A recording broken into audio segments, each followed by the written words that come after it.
I need some special theme music to start my show off with. Um, before we get started, though, I wanted to show y'all that I am investing into different gadgets to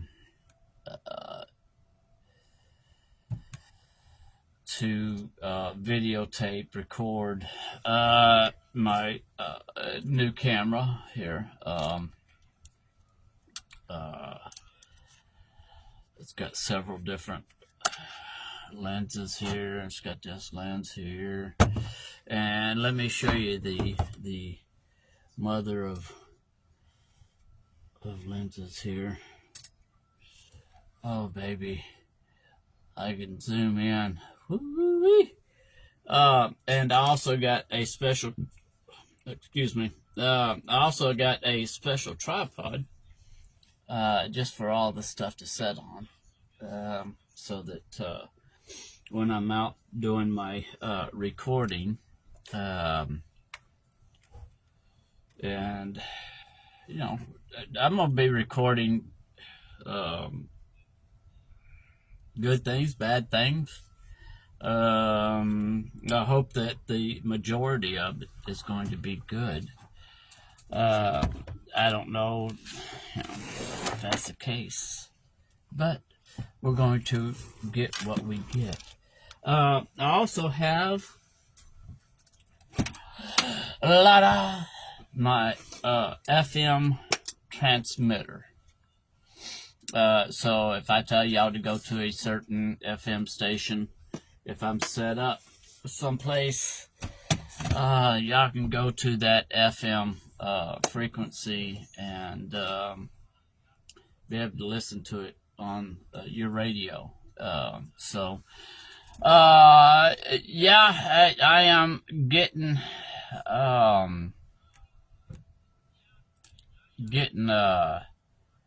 to where I'm investing the money into and I keep hearing, because she's listening to the show outside, and I keep hearing it outside, and it's like an echo going off in my head. She's sitting at the table watching what's going on, so, and I keep hearing it. So, anyways, so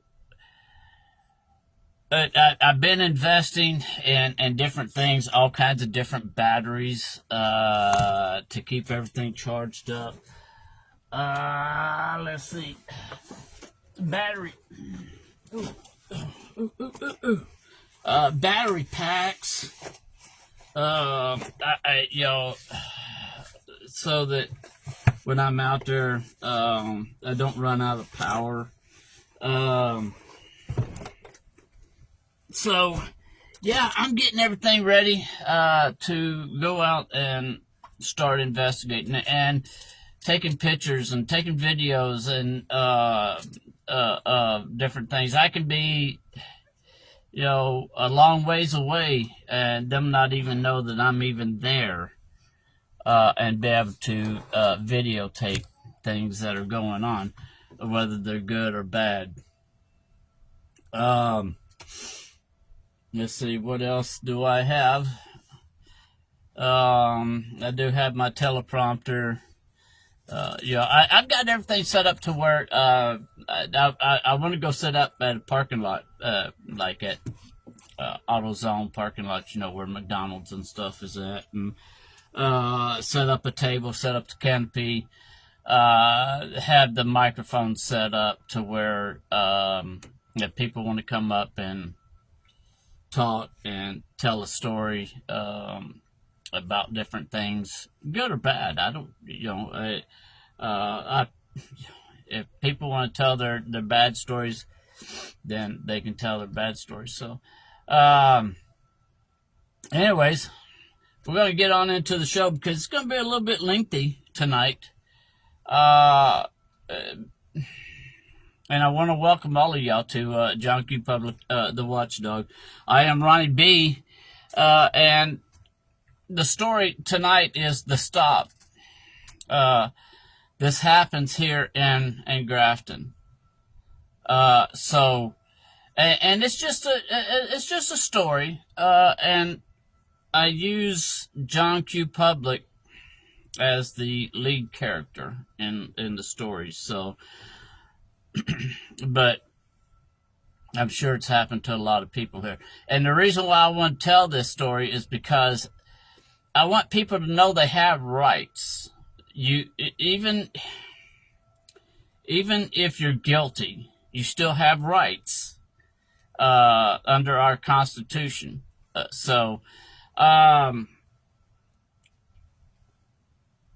When you're traveling down the road, and all of a sudden these red and blue lights hit your mirror, you pull over. Your heart starts racing, but you tell yourself, I didn't do anything wrong.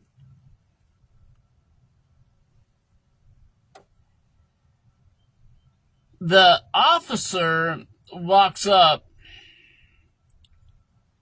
and says, he should say, hey, I'm Officer John Doe, my badge number, so-and-so. But, some of them do, some of them don't. And the first thing they say is license, registration, and proof of insurance. And you are required to provide those. And in West Virginia, that is the law. You have to physically hand it to them. In some states, you don't have to. You don't have to physically hand it to them. So, but here in West Virginia, what I have found out about the law, and that's the reason why I don't just say this without reading the law to find out what it states here in West Virginia, that you have to physically hand that driver's license, registration, and insurance to them. Some will let you show the insurance on your phone, because a lot of us have got the apps to where we can, here's my insurance, and show that it's up to date, and they can. There's a number that they get off of there. I forgot what they call that number, but and that's how they can check to make sure everything's up to date. You present your license, registration, and insurance when asked. Nothing more, nothing less. You don't offer anything more. You don't offer anything less. You offer what they ask for. Then comes the questions almost everyone answers without thinking. Have you noticed when a police officer comes up to the vehicle, they're real friendly, they're cordial, they want to talk, they start asking you, hey, how you doing? It's a beautiful night, isn't it? The officer asks, do you know why I pulled you over? The next answer that a lot of people say, and they convict their own self. They're only writing their own ticket is, I don't know. I may have been speeding. I may have went over the line. I may have forgot to turn on my blinker. That right there is another reason for the officer to write you a ticket. Not only for what he originally pulled you over for, which may have been, he couldn't, maybe a license plate light was out or something. But now he's got, you failed to turn on your blinker because you just admitted to it. So don't volunteer any information. Do you know why I pulled you over? Right there, before anything else, they're giving you a chance to talk yourself into a ticket. They are giving you that chance to talk yourself into a ticket. And a lot of people do. What could have simply been, maybe a brake light was out, a license plate light was out. It's going to turn out to be even more because you decided to voluntarily say, I didn't turn my blinker on. I didn't do this. I didn't do that.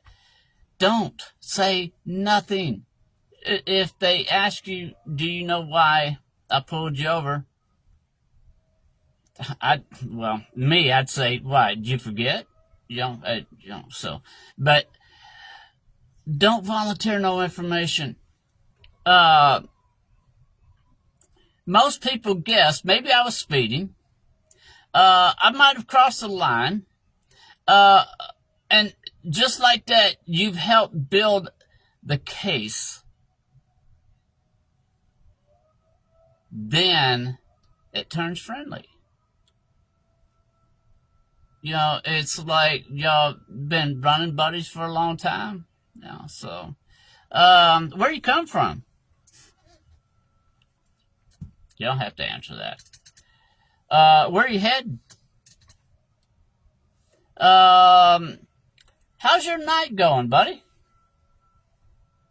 It sounds like conversation, and it's not. Every answer is being measured. They're trained in the police academy to ask trick questions. And that's what these are. They're trick questions to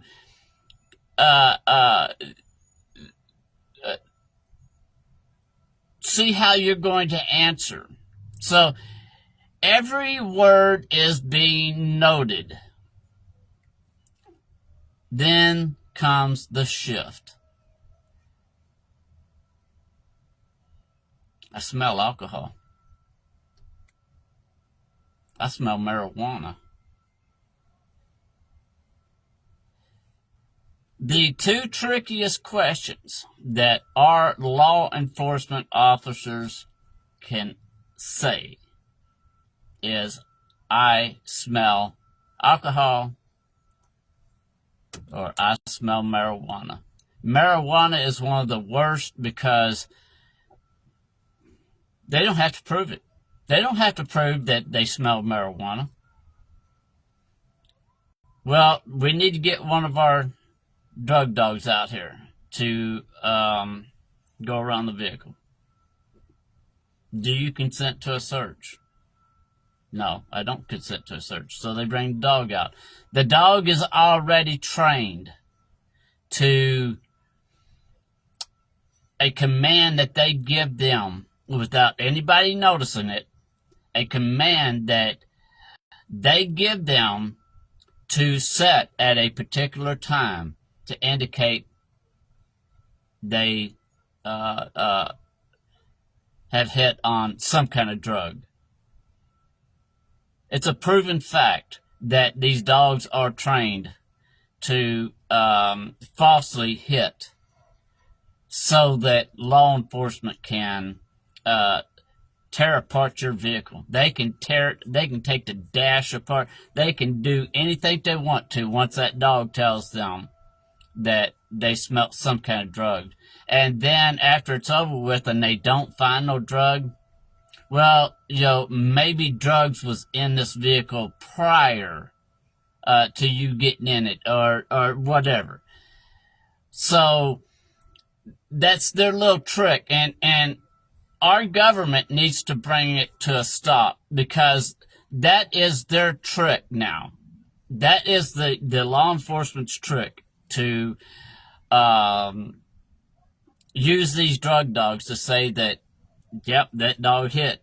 So we're going to tear your vehicle apart. We're taking everything apart. We're searching every crevice, anything you got inside that vehicle. We're searching it. So that needs to stop. Okay, I smell alcohol. Have you had anything to drink?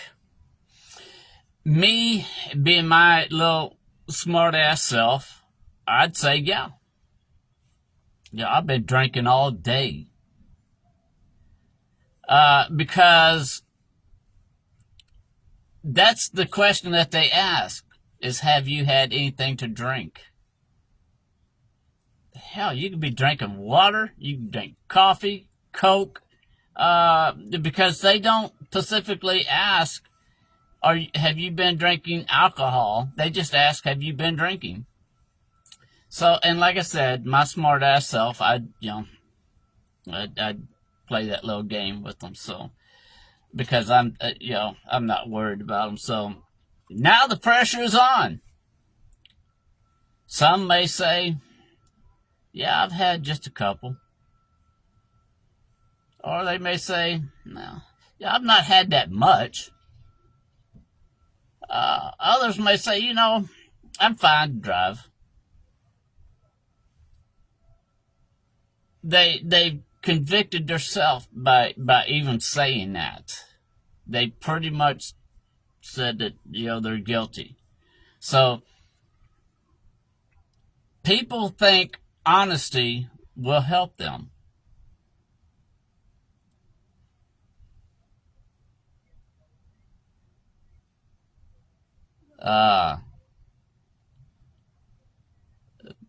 Well, I don't know what you mean by that, but you have to explain that to me. But what they don't realize is at that moment, you're not clearing yourself. You're giving them what they need. You're giving them what they need. Then comes the line you'll hear almost every time. Hey, if you've got nothing to hide, just tell me. I understand. We're all good people. I work for a living. I'm out here patrolling the street. If you got nothing to hide, just go ahead and tell me. He's wanting to be your buddy at that time. And he's not your buddy. He or she is not your buddy.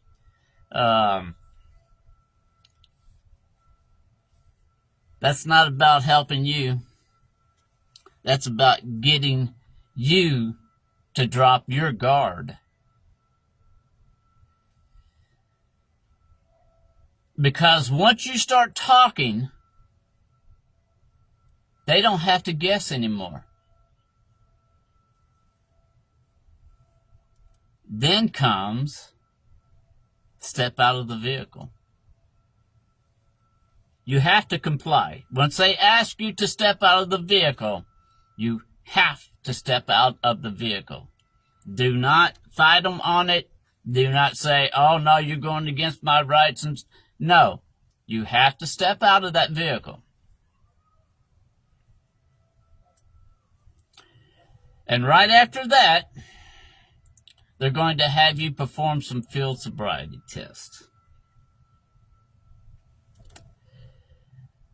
What most people don't know, those tests are not designed to prove your innocence. They're not designed to prove that you're innocent. A sober person, I cannot pass them. I cannot pass them. And that's what they look for. They look for anybody that can't walk that straight line. Anybody's got bloodshot eyes. I got bloodshot eyes, y'all. They say bloodshot all the time. They like to say, well, you're slurring your words. You're staggering. And this is with a sober person. They're designed to be observed, interpreted, and used. Nervous? That's a clue. When we get pulled over, we all get nervous. As soon as that patrol car whether the lights are going or not, it doesn't matter. Once a patrol car gets behind you, a lot of people are nervous. They get nervous. And they're watching through the mirror, like this. And the next thing you know, they're kind of, and that gives them a reason to pull you over. And they like to get right on your bumper of your vehicle. I mean, right on your bumper. And that's what scares people. And that's what causes them to react to what they do. But it also gives the law the rights to pull you over because you swerved, whatever the case may be. So that's another thing that needs to be brought to a stop, is that they're not allowed to get right up on you. When I say right up on you, I'm talking within probably 5 foot of your bumper is how close they get up to you. Miss a step, that's a clue.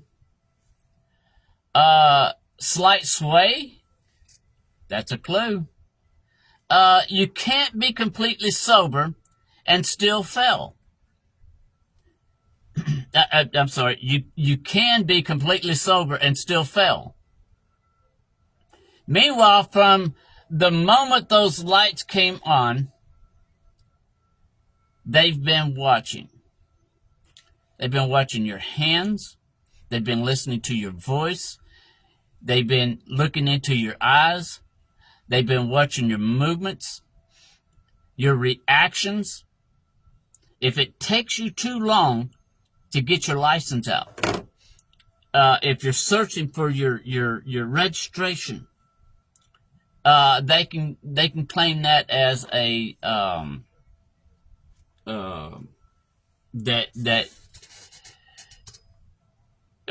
you're drunk because of the way you're reacting inside the vehicle.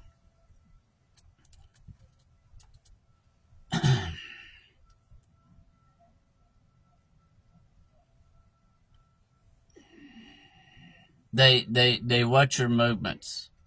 They watch your reactions, because this isn't just a stop. People, it's an investigation. And here's the part people don't like to hear. They are not there to be your friend. The law is not out there to be your friend. The friendly tone, the casual questions, the just be honest with me, that's how information is gathered.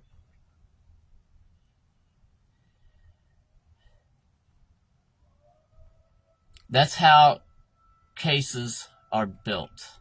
That's how tickets get written and arrests get justified. This isn't about being disrespectful. This isn't about causing problems. This is about understanding reality. Let me repeat that. This is about understanding reality, people. You have rights. We still live in America where you still have rights. It doesn't matter if you have been drinking, if you may have been smoking a little bit of weed. You still have rights in America.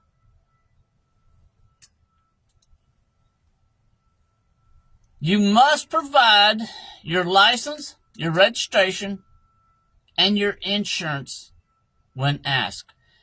You must hand them in West Virginia, you must hand them to the officer so that he can go run and do whatever needs to be done. But you do not have to answer questions. You do not. You do not have to answer questions. Are all cops this way? No. Are some of the cops just, friendly? Yeah. Are some cops just legitimately concerned, and wanting to know how your day is and stuff? Sure. There are good cops out there that want to connect with the community, and that's pretty much how they do it. So yeah, there are those that are concerned, and just want to be friendly. So you do not have to answer questions. You do not have to explain yourself. You do not have to explain yourself. That's what they're waiting for. They're waiting for you to go into this long story. Yeah, blah, blah, blah, blah, blah, blah, blah, blah, blah, blah, blah, blah, blah, blah. They're waiting for that. Because every bit of information that you feed them goes into their investigation on you. I've had some good cops pull me over, and they just wanted to chit-chat. Not that they was gathering information. They just wanted to chit-chat, that maybe they was bored sitting around doing whatever. But, they just wanted to chit-chat, and I didn't mind it, because I knew that that's what they was wanting to do. It wasn't like they was trying to gather any information. So, you do not have to help build a case against yourself.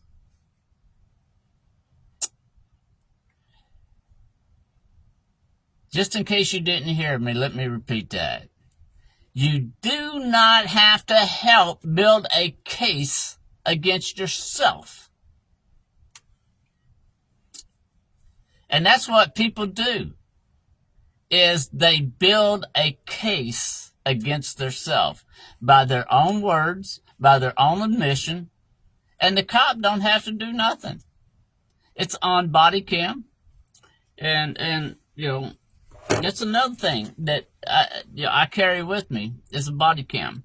I've got extra batteries for everything that I got in here to do my little thing.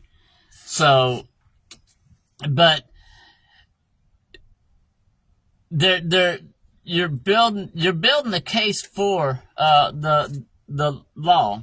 So you can say, now this is what you can say. You can write it down. You can do whatever, and I would have it written down with my license or whatever, because that way they won't keep questioning you. So you can say, I'm exercising my right to remain silent. Then the next thing you say, am I free to go, or am I being detained? And if it goes further, say, I want an attorney before answering any questions. Because in that moment, on that roadside, in your own town, you don't need to prove anything. You just need to protect yourself. You just need to protect yourself. Now, I'm going to get into a different thing here. I mean, it still pertains to the same thing, but when the blue and red lights appear behind you and you're getting pulled over, pull over safely. That's the number one thing. Pull over safely, both for you and for the law enforcement, because we don't want to see nobody get hurt. And make sure you turn off your engine. Hands visible. When the officer walks up, your hands are visible. Stay calm. And just that one thing here, it's like four different things here. Yeah. Pull over safely, turn off the engine, and pull the keys out, set them on the dash. Keep your hands visible. Don't make no sudden movements, And most important, stay calm. Number 2, provide required documents. You must provide driver's license, a valid driver's license if you're driving, registration, and insurance. In West Virginia, the officer can take them to review. Take them to his car to run, to see if you got any warrants and stuff like that. So, number 3, you are not required to answer questions. Once you hand them your ID, they already know what your name is, they know what your address is, all that stuff. So, you don't have to answer any questions. Common questions. Do you know why I pulled you over? Where are you coming from? Have you been drinking? Have you been smoking weed? You can say, I'm exercising my right to remain silent. Am I free to go, or am I being detained? Chances are they're going to say detained. Number 4, step out if told. If the officer asks you or tells you to step out of the vehicle, do it. By law, you have to do it. You must comply. Number 5, field sobriety test. And this is very, very important. These are voluntary. In all 50 states, they're voluntary. You do not have to take them. No matter what any roadside police officer tells you, you do not have to take them. And I've seen some videos where people took them because the law forced them, somehow or another coerced them into taking them. But you do not have to take them. And even those that was sober, they charged them with DUI, and couldn't find out after the blood test was done. It wasn't DUI, but the blood test takes so long to come back, and that's where they get people. The field sobriety test, they're subjective. They can be used against you. You can say, I do not consent to any field sobriety test.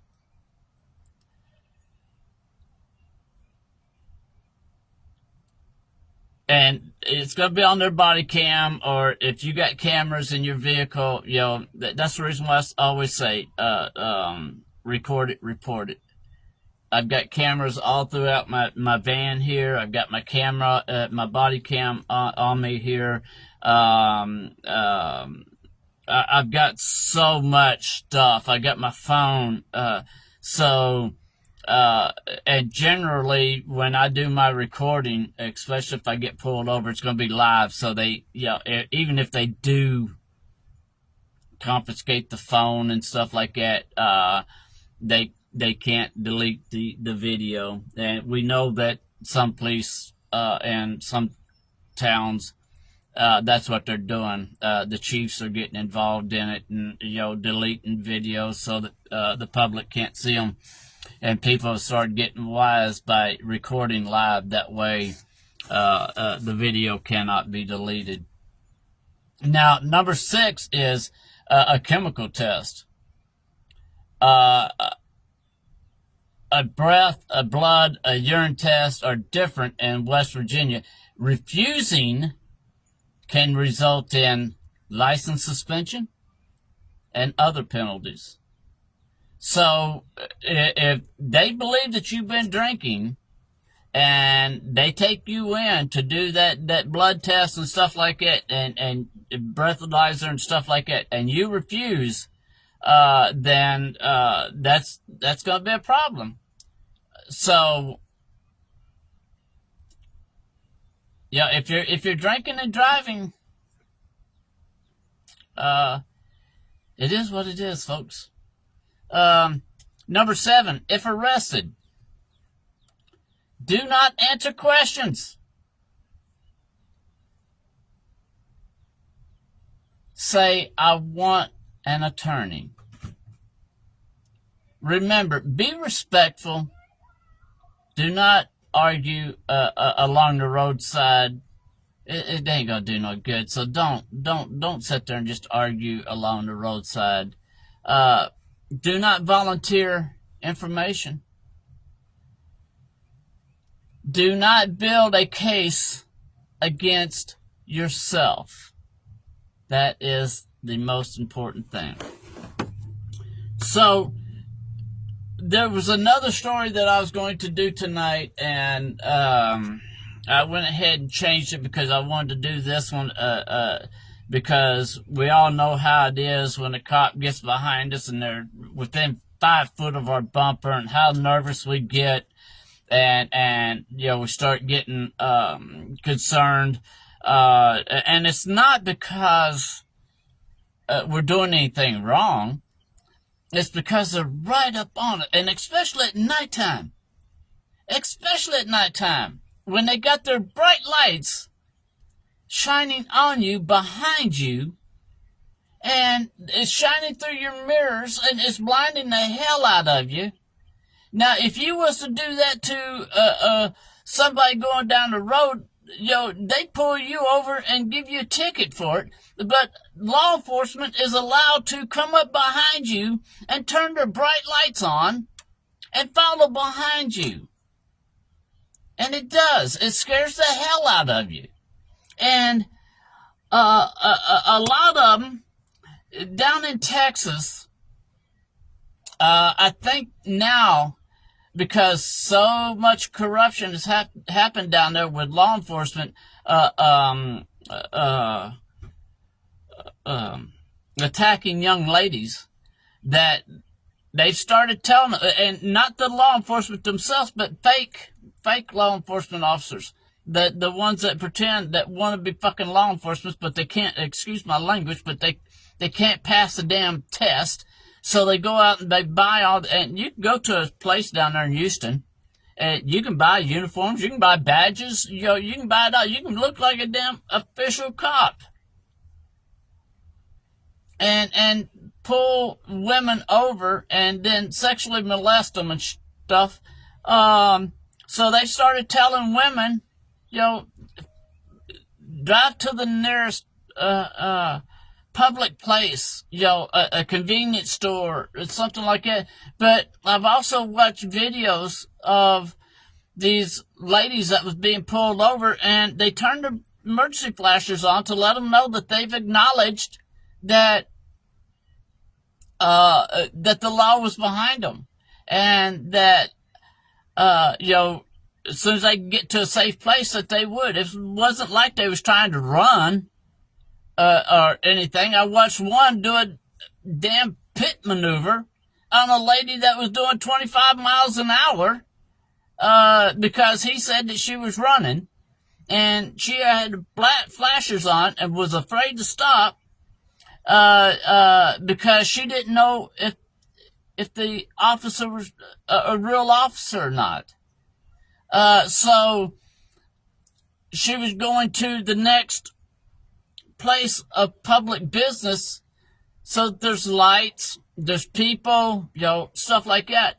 But he decided that, she was running, she had exited off, turned on her flashers, was doing 25 miles an hour, and he decided to do a pit maneuver. claimed that she was running at 25 miles an hour. So, he lost his job. So, hopefully he doesn't get another job in law enforcement. But, some police stations are desperate and they'll hire anybody. As you can tell here in our little area, they'll hire anybody in our area. Even to be, chief of police, in our little area, they'll hire anybody. But that being said, that's the story for tonight. It probably won't be until, I don't know. I've got the other story worked out. I don't know if I'm going to do it tomorrow night or not. We'll see what happens. Because I got a lot of things I got to do. Tomorrow's my day off. So, and if y'all want to, stop up at Top Notch Trading Post, 245 Greens Plaza, Grafton, West Virginia. We're right next door to Ace Hardware. Come up there and visit. I've had several people come up there that's been watching the episodes. They come up there and visit with me and talk to me. And so, come on up there. We buy, sell, trade, pawn, things of value. We buy gold. If you got any scrap, jewelry that you want to, get rid of, bring it up there. We've got sports cards, Pokemon cards, and coins. We got silver coins. So come on up there and check us out. Just whatever it is that you're interested in, maybe we may have it. So come on up there, 245 Greens Plaza, Grafton, Top Notch Trading Post. That's us, y'all. Me and Remington is up there Monday through Saturday, 9 to 5. Hey, y'all, this is John Q. Public, the Watchdog. Y'all be safe out there, and as always, record it, report it. See y'all on the next episode, y'all. Bye.